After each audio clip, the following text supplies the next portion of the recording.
You gotta be dumb, dumb, dumb, dumb, bro. Dumb. He gotta be dumb, bro.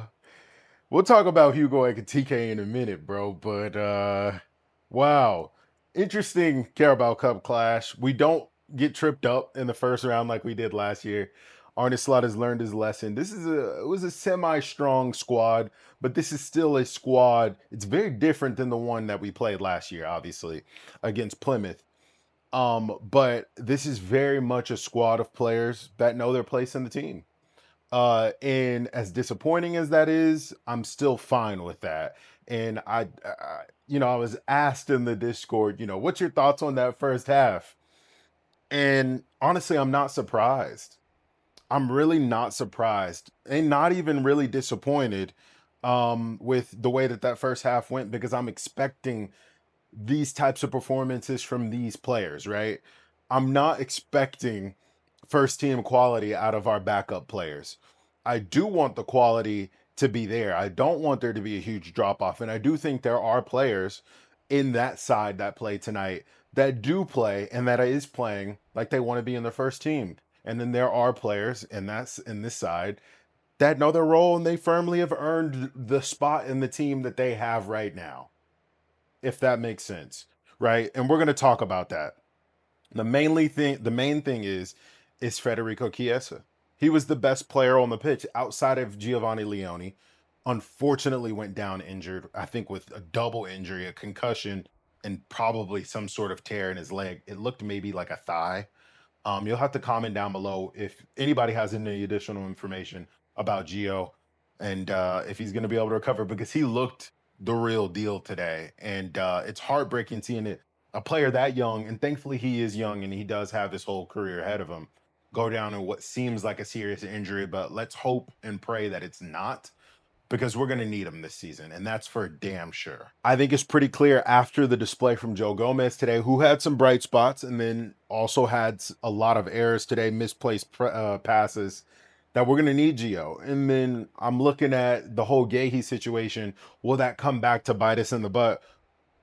We will see. But as for the goals, Isak gets on the board, and our gunner, our man right now, Hugo Ekitike, gets a goal, but foolishly gets sent off afterwards, and we will talk about that. But I want to talk about the Isak goal a little bit, completely created by Chiesa's hunger and his desire and his relentlessness to get on the ball and make an impact on this team. And when you want something bad enough, eventually it will come to you and you will be rewarded for your labors. And this is what's happening with Federico Chiesa. He has now 3 goal contributions this season, is playing more than he played all of last season now, and looks like a firm option for Arne Slot. Now he wants this really bad, and he was one of the only players, I'd say maybe out of 2 players on the pitch today, that looked like they were actually trying to replace the player that's ahead of them. Right? I'd even say that for Jeremy Frimpong as well, who didn't have the best game today. Hugo Ekitike is another one that plays with a chip on his shoulder anytime he gets on that pitch because he knows Isak is in front of him. And I want that more from some of the other players in the team, mainly the youngsters in Train, Yoni, and Rio, who I know are very young and they have a whole career ahead of them. But I want to see that hunger and that desire. And people forget that Chiesa was the main man for Italy and was one of the most important players for that Cristiano Ronaldo Juventus team. He's still him, and he still has that dog in him. And what I love about him is that he shoots the damn ball. If he gets into a position to try to score, he tries his best to try to score. Left foot, right foot, it doesn't matter. There were some good blocks that kept him from getting on the score sheet today, but got 2 assists today.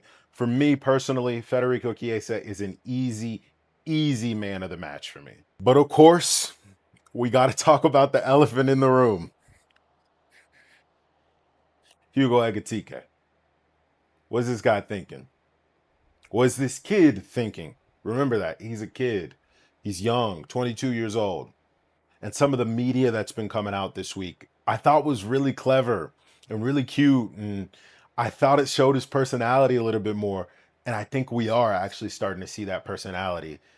And excuse me if I'm a little bit off base, but it's the cocky Frenchman, right? The very, I guess not cocky, but very confident Frenchman that I see a lot of Thierry Henry in him. The way Thierry carries himself, that exuding of confidence, the I'm the man, right? When they're asking him questions for media day, have you played any tough defenders yet in the Premier League? No. Who's the best player in the world right now? Mo Salah. Anybody else?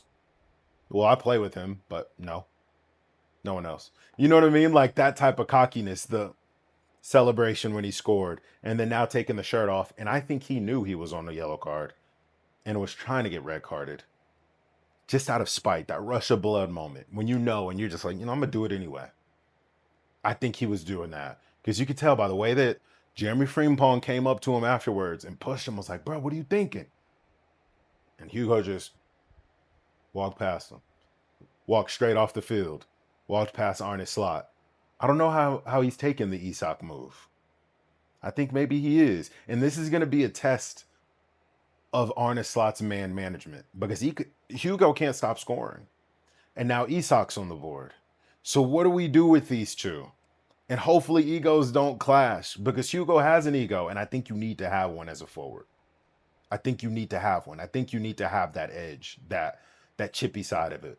But how can Arne Slot coach this young kid, get the best out of him, have him continue performing at a really high level, but keep his head on straight? Is going to be the biggest challenge for Arne Slot. But that was dumb as hell. I will be very honest. That was dumb as hell.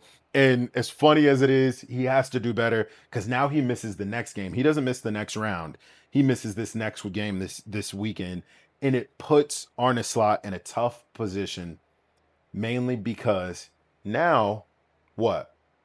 Now Isak's got to play close to 90 minutes this weekend, if not the full 90, maybe before he's ready. And it puts Isak in a tough position and Arne Slot in a tough position. And I think Hugo needs to he needs to be known of that, right? Slot has to help him understand that he's putting the team at risk over his ego or his ego over the team. And that's not a good thing. So this is the test. Hugo is a fantastic player and one of our best players on the team right now. He's firing on all cylinders. But how can we get him to stay in line, not be a hothead, not to be foolish, not to make dumb mistakes like that, but also keep that fire? Because I think we need it. But the finish from Isak was a finisher's finish, man. You expected him to go far left corner. Now I'm going near post. I'm bending it in near post. And I'm ready for that. And that's going in every day. And we hitting him with the And I know it's early, but what I loved seeing from Arne Slot, who is psychotic and is a madman, and this is something that I think people are not paying a whole ton of attention to. It's very important. He ran sprints at halftime. Everybody saw that, but I don't think everyone really understood what he was doing there. And it's the fitness. It's always been the case for any sport. The more fit you are, the more in shape you are, the less injured you get. It's that simple. If you are in fantastic shape and you take care of your body and you are at peak fitness at all times, injuries do not happen to you as often as players who are not doing that. And I think that's an area that maybe Arne Slot has identified. And even he's brought up in interviews where he was surprised actually with how fit Isak was coming in to this Liverpool side. Because I think he was assuming that he was going to be out of shape coming in, having not played. And of course, coming from that notorious Newcastle fitness program that they have where they constantly have injuries. This is Arne Slot's fitness staff getting him back into shape. And we've seen this fitness staff fix a lot of the Liverpool players. One in Ibu Konate, who was riddled with injuries the first handful of years that he played for us, which is why he never could establish himself as a VVD center back partner until really last year, right? It was mainly Joe Gomez and him taking turns because neither of them could really stay fit. Ibu now has long-term fitness. Gomez is another one who now has long-term fitness, barring the last injury that he had that kept him out for a little bit. And then Ryan. Ryan is a great example. He's never really been injury prone in his life, but when you play a player as often and as much as a Slot plays him, they need to be at peak fitness, and it's obvious and apparent given that Ryan never gets injured. And that's what I love about Arne Slot and his backroom staff that I think needs to give more more credit in this situation because I think they want Isak to be a long-term solution for us and be available, right? Because the best ability is availability when it comes down to it. And I think Slot and his team are going to do everything to make sure Isak stays fit so he can keep doing what he did for us today, right? But before we keep going, down below, tell me where you guys are watching from. What'd you take of the match mainly? More so than anything. That's what I want to know. What'd you take of this match? What do you feel like needs to change? Does anything needs to change? Was it actually a good outing? I think it actually was. And I think sometimes we can be a little bit too harsh on this team. We're perfect in all competitions this year. So you can't really complain too heavily about things. There are stuff that needs to be fixed. But Liverpool, we keep finding ways to win and we keep winning. We just keep winning, regardless of who's on the pitch. So that is a hidden trait I think Slot has of building in a winning mentality into a team and where losing just really isn't even an option, regardless of what it looks like. So I find that really interesting. But let me know what you guys think down below. But regardless of how this match went, which is a good win for us, and it gives some of the fringe players and the second team's confidence, it begs a lot of questions of where do we go now in the center back position. I know Stefan Bajcetic is an option there and played there when he was on loan a lot, and I'm curious to where he actually is and why he didn't even get any minutes today either. But now the whole Gahey the move falling through looks a little bit worrying, especially given that Leone is probably going to be out long term and maybe Gomez is maybe looking for a way out of the club in January, like how he was over this summer. So it's a problem that Arne Slot is going to have to kind of find a solution for, or maybe, purchase a solution in January. But these games are going to come thick and fast. Champions League is going to be here. We're going to be in full swing in the Premier League. We got to find a solution pretty quickly. And I'm not sure if Robbo at center back is the solution. But I do think this team is going to go very far. I do think this team is good enough. And I do think this team is good enough to win this competition. Even this second team is good enough to win this competition. Uh, Arne Slot has done a really good job of reloading this team. That is still gelling. That's still in the filling out process. We still don't look 100%, but we do a really good job of making the other team also not really look at 100% when we play them as well. So for right now, I don't think we have too much to worry about, but I do think we go pretty far in the Premier League, obviously, and we go pretty far in the Champions League. And I think we can win this competition. I really do. And Slot is so good at building leads on his opposition. And someone actually made a comment in the last video that I really want to bring up. And I thought this was so interesting about Arne Slot. And I never really spotted it, but he's really good at forcing other managers to change the way that they play, even if they're not on the same pitch as them. You look back at Manchester City this weekend and Arsenal this weekend playing in ways that they typically don't play because they don't want to lose ground on Liverpool. We're already 5 points clear, right? Or 6 points clear. You guys will have to correct me. I haven't looked at the table since yesterday, I guess, or 2 days ago. But you don't want that gap to grow. And you don't want to get too far behind Liverpool already. Even though we haven't played that many games, the gap is already growing. And that's the thing. No, we're not blowing these teams away. No, it's not 3-0, 4-0, 5-0, but it's 3 points, 3 points, 3 points, 3 points, 3 points. When our opposition are getting 1 point, 0 point, 1 point, 3 points, 1 point.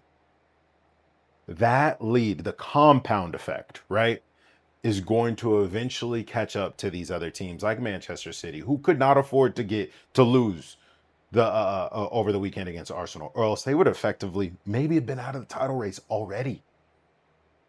And Arsenal couldn't afford to lose because the same thing. And if those two are already struggling to get points, and we're facing some of our toughest competition already, and toughest games, and getting results out of them, and staying perfect, you can't really complain too much about that because the lead will grow and grow and grow, and it will compound and compound and compound. And Pep Guardiola knows this, and Arteta knows this. So they don't want us to run away with this. We've never seen Pep park the bus. We've never seen Pep park the bus.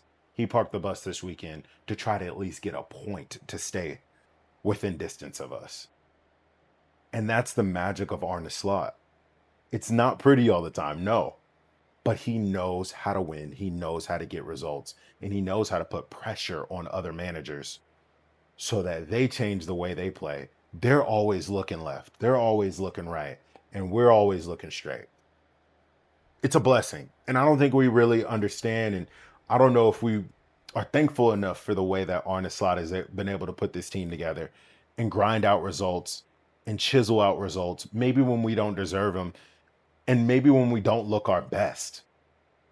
I'd rather have a team like that than a team that's streaky. There's tons of streaky teams in the league. We are not one of those. We are consistent, we are steady, and you know what you're going to get from Liverpool every single time. And that's a win. But let me know what you guys think down below of that crazy ass situation. It's an interesting and weird game. Appreciate you all. Make sure you guys subscribe to the channel. Comment down below where you guys are watching from. And I just appreciate you guys for joining in and tagging in along the way. We're almost at 9,000. Let's keep the ball rolling, baby. Peace.